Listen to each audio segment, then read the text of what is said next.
Most people think confidence comes with time. It doesn't. Time passes whether you rebuild confidence or not. If you've gone through a divorce, a job loss, or a major life disruption and you're waiting to feel like yourself again before you act, you're going to stay stuck longer than necessary. Because here's the truth: confidence is not something you find, it's something you produce. And today, I'm going to break down exactly how to rebuild it after your identity collapses. Not with affirmations, not with just believe in yourself, but with structure. Let's start with this. Number one, confidence is evidence, not emotion. Anybody can feel confident when things are working. But when your identity collapses, you lose something more important than confidence. You lose evidence. Think about it. Before everything changed, you had proof. Proof you were competent, proof you were chosen, proof you were stable. Then one event happens, and suddenly your brain rewrites the story. Maybe I'm not as capable as I thought. That's not confidence dropping. That's evidence disappearing. And your brain doesn't run on motivation, it runs on patterns. If you want confidence back, you don't chase a feeling, you rebuild evidence. Practical move: shrink the skill. Most people try to rebuild confidence with big moves: new business, new career, new life plan. Wrong. Confidence comes from kept promises, not big plans. Start with one task you complete daily, one decision you follow through on, one commitment you don't break. That's it. Small wins create psychological proof, and proof creates confidence, which leads to mistake number one.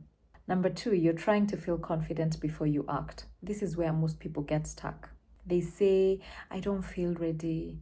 I don't feel confident yet. I need more clarity first. Nope. You need movement first. Confidence follows action, not the other way around.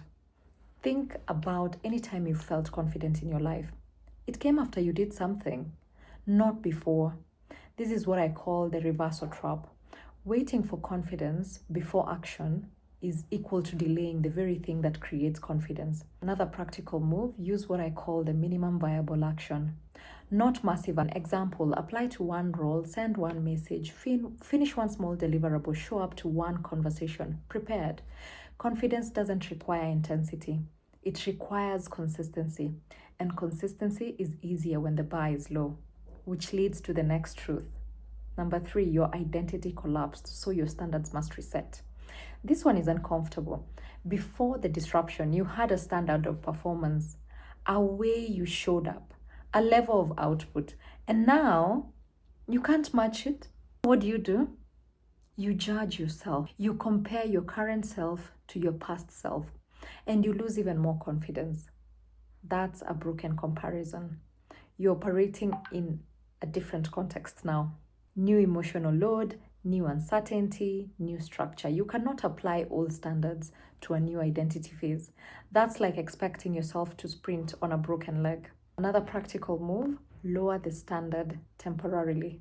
Not your long-term identity, your current operating level. Ask, what is the version of me that can win today? Not what would my best self do? Because your best self was built in a stable system. Right now, you're rebuilding the system, which leads to something most people ignore. Number four, confidence is built in private, not public. After identity collapse, people do one of two things. They either withdraw completely or they overexpose themselves, posting more, explaining more, trying to prove they're okay. Both can delay confidence because confidence is built through private wins, not public validation. Social media might give you reassurance, but it doesn't give you evidence. And without evidence, confidence doesn't stick. Another practical move: create a private scorecard. Daily, track: what did I complete? What did I avoid? What did I improve slightly? No audience, no validation, just truth. Because confidence grows faster when it's not performative, which leads to the final piece. You don't need your old identity back. This is the shift. Most people think, I just want to feel like my old self again. But what if your old identity was built for a version of life you've outgrown? Confidence is not returning to who you are. It's trusting who you are becoming. And that requires ownership. You didn't choose everything that happened, but you chose what happens next. You need orientation and execution.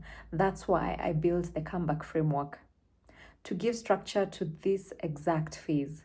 If you want help implementing this in real time, the link to the 5-day orientation challenge is in the description. And in the next video, I'll show you how to make decisions when you don't trust yourself yet, because that's the next problem after confidence.